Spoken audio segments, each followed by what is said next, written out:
Well, one of the big questions on everyone's mind is, will Donald Trump continue to use social media when he becomes the president? And the answer is yes. Indeed, he's going to be going around the establishment media, going directly to the people via his social media accounts. And of course, the establishment media is shaking in their boots. They become even more obsolete.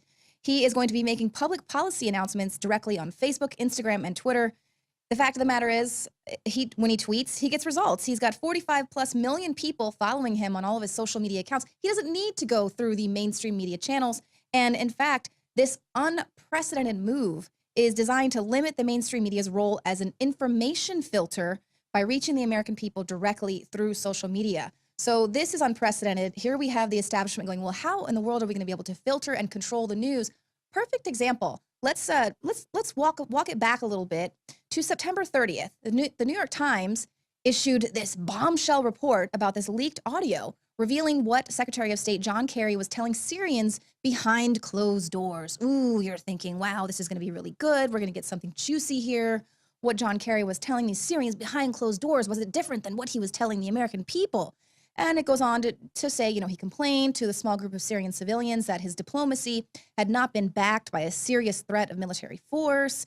He was frustrated with his inability to end the Syrian crisis, and they actually go the extra step there and take out these audio clips in this article, basically allowing you to see the juiciest details of this leaked audio. And frankly, none of it's really that juicy at all. Well, fast forward to today, and WorldNet Daily has got the full leaked audio. It's actually coming out of conservative Treehouse blog. It featured portions of Kerry's statements that wasn't featured in the New York Times. In fact, this was much juicier than John Kerry being frustrated over his inability to stop the Syrian crisis. This is actually the fact that Kerry was announcing that regime change was Obama's only objective in Syria. And in fact, the administration not only hoped that ISIS would carry out the task, it gave arms to the jihadist army and its allies. So here, indeed, Donald Trump is being made fun of by calling Obama and Hillary Clinton the founders of ISIS. Here in this leaked audio, they are admitting that indeed. And you weren't getting that from the hacks at the New York Times. It's just like when CNN tried to put out that narrative that it was illegal to go and look at the WikiLeaks. Only they could tell you what was in WikiLeaks. And I'm sure we would have gotten to the bottom of all the juiciest details if we would have just allowed CNN to filter through our news. But let's take a listen to what you weren't allowed to hear. U.S. counterterrorism officials asking, why are ISIS fighters driving so many similar trucks, and where are they getting them from? Hillary Clinton has described already the meeting in the White House over 2 years ago. Everyone in the national security team recommended arming ISIS. You are basically saying that even in government at the time, you knew those groups were around, you saw this analysis, and you were arguing against it. But who wasn't listening? I think the administration. But what we're trying to do is help Syrians to fight for their own country. And we've been spending a lot of money, a lot of effort to try to help do this. So there's an opposition there. The opposition is doing very well. And if they're not serious, then we will help the opposition more. Intelligence officials in Pakistan say a local commander from the terrorist network Islamic State has admitted receiving funds transferred via the U.S. He made the confession while being interrogated.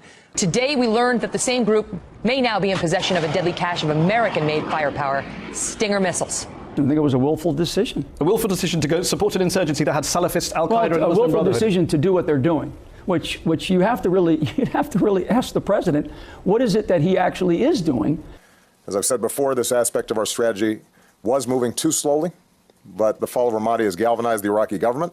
So with the additional steps I ordered last month, we're speeding up training of ISIL forces, including volunteers from Sunni tribes in Anbar province. Now, U.S. military aircraft have dropped ammunition in areas held by ISIL terror group in Iraq.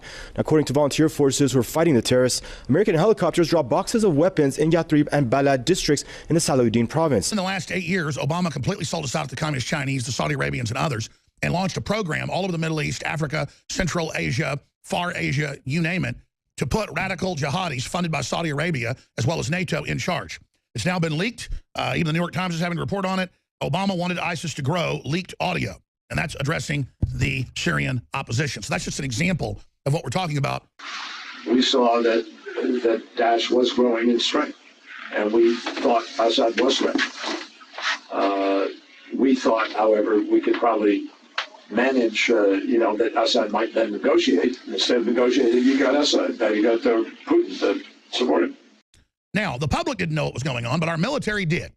They began 5 years ago, and Cy Hirsch has now broken this last year. We first broke it, but he confirmed it all. We had the direct sources from NATO, from the CIA. I mean, from low level and high level, we had it from every angle. When you cross him, he's going to fight you to the end. It's a war to the end. He's fighting ISIS. He's fighting Al-Qaeda. He's fighting al-Nusra. These are people that hang in garage.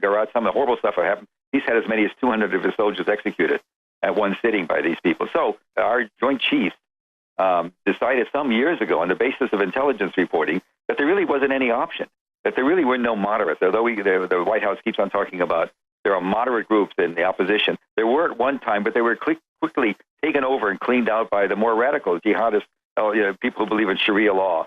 Some of the groups we advocate as moderate have already made it clear that if they ever took over the government, no Christians or Alawites, that's a minority sect, Shia sect that Bashar Assad and about 12% of the people living in Syria belong to. None of them could be allowed to live in the country.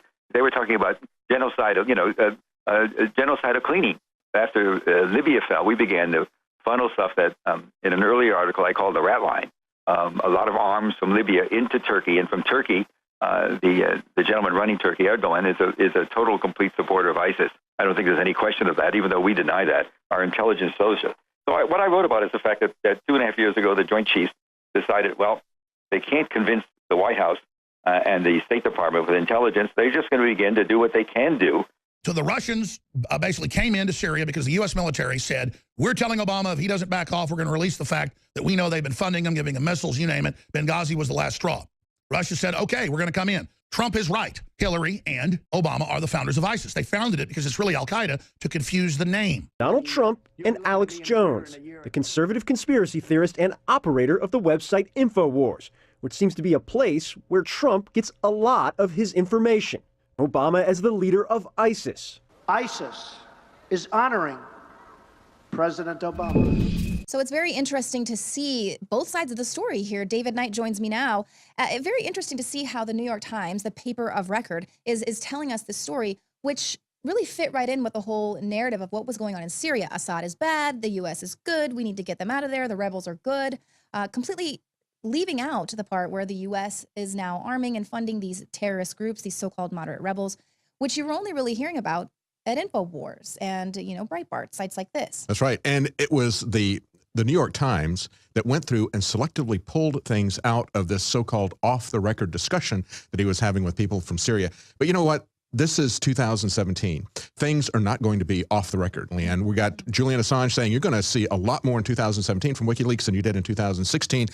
We are going to put them on the record. These people's Machiavellian machinations that they're doing to create unrest, to create regime change, to set the Middle East on fire. This is now being exposed. People are going on the record. They're blowing the whistle on them. One of the reasons I believe that Barack Obama went after journalists and whistleblowers more than all the presidents before him in the last 100 years since they did the Espionage Act of 1917 is because he had so much to hide, because they were doing all this. And when we look at this, and this is a conservative treehouse which went back at this report that was done, and they looked at what was left out by the New York Times. And they said, look, there's some key findings here. Number one, we see that not only did they have the goal of overthrowing Assad, and they were willing to do whatever was necessary to create ISIS, and that's what we've been saying all along. They're willing to create ISIS no matter what the consequences so that they could overthrow Assad. And this goes back several years to the ones that were laid out, that we had these 7 nations that they were going to go through and overthrow these nations. But this is like Madeleine Albright saying when she was asked, was it worth the death of 500,000 kids to achieve this objective, these sanctions that you put against Iraq? Oh, yeah, it was worth it. And that's the cold-blooded calculation that they're doing. So as we see this heart-wrenching situation with the Aleppo boy, with all these people who are displaced and now being flooded into Europe, understand this was the deliberate policy of Obama, of Clinton, of Kerry. This is a cold-blooded ruthlessness, the creation of this regime that would create these executions and broadcast them on social media.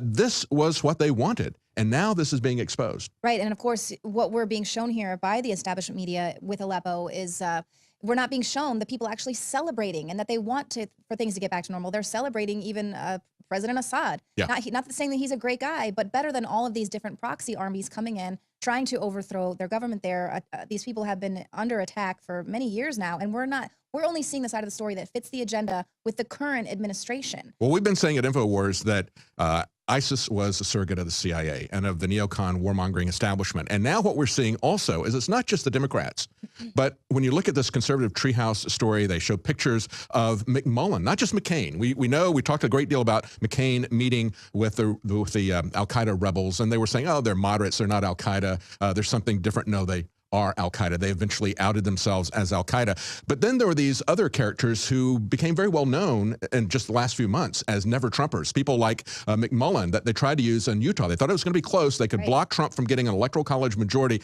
by using Evan McMullen in Utah. He was there meeting with the rebels just like McCain. And this is something that at InfoWars we talked about in 2013. Remember, we had the soldiers and sailors saying, we're not going to be al-Qaeda's Air Force. They were trying to sell this false narrative that only the Syrian government could have created this sarin gas attack. Therefore, we needed to get involved in the war. Same thing we're seeing now. Only the Russians could have revealed this true information about Hillary Clinton that cost her the election. And so we fought against that. We made that clear. And then, of course, we had international organizations say, no, it didn't have to be Syria. We had Russia saying that. And eventually, U.S. intelligence said the same thing. And now we're seeing that. We've got good people in the military, good people in intelligence coming out, and they're going to put these people on the record and expose what they've done. Right. And of course, we had Rand Paul and his father Ron Paul coming out saying, look where ISIS is getting its weapons from. They've got billions of dollars worth of U.S. Humvees, cash they stole from the U.S. To pay their soldiers. We have the video where there's just a long line of these ISIS soldiers, and we're all thinking, well, if there was ever a time to take them out, that would have been it. How'd you get this footage of them? But now we see. We can show the footage of that, but we can't do anything to take them out in their Toyota trucks as they're carrying weapons around. The JV team has somehow outsmarted us, and then here, lo and behold, they're wanting ISIS to grow, thinking that they're going to be the proxy army of the U.S. to complete their job, their agenda of regime change there in Syria. But that, just like you said, here we are, InfoWars, talking about this in 2013, very unpopularly, because, you have a sarin gas attack, and there's all this footage with these young children, going through the throes of this chemical attack. And we're saying, wait a minute, this is all of the evidence here of a false flag. And so very unpopular at the time, but it was necessary. And frankly, I think it stopped us going to war with Syria officially. I believe Meanwhile, you have they're parachuting weapons down, as well as not attacking them. And we had testimony from some news organizations reported that you had a Chechen rebel leader saying, hey, we were fighting the Russians as Islamicists. They told us, hey, the action is over here in Syria. The CIA brought us in. They trained us. They equipped us. We see this over and over again. Dropping it down with parachutes or pulling back and giving it to them. The military would accidentally drop them weapons many times that we are aware of. That's right. Here are people without, privy to that kind of information, at least 3 times that we know of.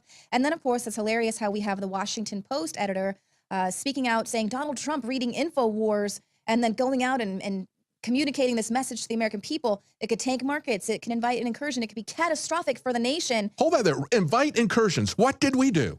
We invited incursions. They are trying to push a new escalated Cold War and sanctions and doing it with a fake news story. He was, at the time he was saying that about InfoWars, it was the Washington Post that was pushing this fake story about the cyber hack of the U.S. power grid. Totally false. Right. And talk about catastrophic for the nation. You're putting out fake news that could potentially launch World War III. And get a bunch of people in a panic thinking that the Russians are hacking our grid. The grid's going down. Everyone's going to go hide in their bunker. And that's the difference. They create the fake news that gets millions of people killed, that starts World War III. And tanks markets. Yes, exactly. Yeah. And, just like you said, Julian Assange has come out once again saying, we've told you again and again and again, it was not the Russians. We did not receive any of this information from the Russians. But he did say, prepare. If you thought 2016 was a big deal, 2017 is going to be a showdown. They say the information coming is going to blow you away. So, you know what? I think that that's really the good news here, is that there's nowhere to hide.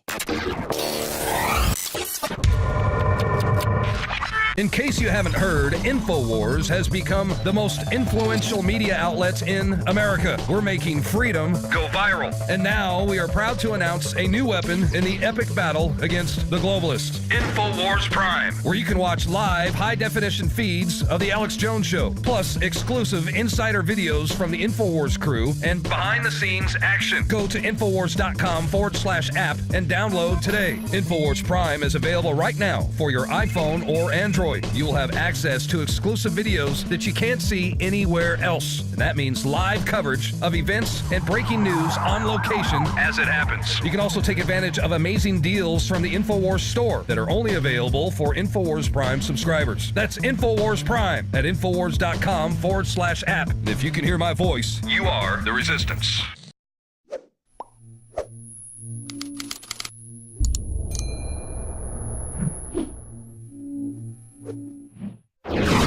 Well, one of the big questions on everyone's mind is, will Donald Trump continue to use social media when he becomes the president? And the answer is yes. Indeed, he's going to be going around the establishment media, going directly to the people via his social media accounts. And of course, the establishment media is shaking in their boots. They become even more obsolete. He is going to be making public policy announcements directly on Facebook, Instagram, and Twitter. The fact of the matter is, when he tweets, he gets results. He's got 45+ million people following him on all of his social media accounts. He doesn't need to go through the mainstream media channels. And in fact, this unprecedented move is designed to limit the mainstream media's role as an information filter by reaching the American people directly through social media. So this is unprecedented. Here we have the establishment going, well, how in the world are we going to be able to filter and control the news? Perfect example. Let's walk it back a little bit to September 30th. The New York Times issued this bombshell report about this leaked audio revealing what Secretary of State John Kerry was telling Syrians behind closed doors. Ooh, you're thinking, wow, this is going to be really good. We're going to get something juicy here. What John Kerry was telling these Syrians behind closed doors, was it different than what he was telling the American people?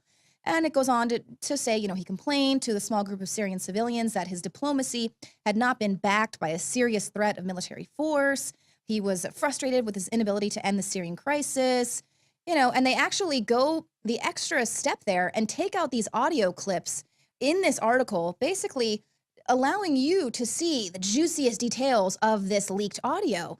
And frankly, none of it's really that juicy at all. Well, fast forward to today, and WorldNet Daily has got the full leaked audio. It's actually coming out of conservative Treehouse blog. It featured portions of Kerry's statements that wasn't featured in the New York Times. In fact, this was much juicier than John Kerry being frustrated over his inability to stop the Syrian crisis. This is actually the fact that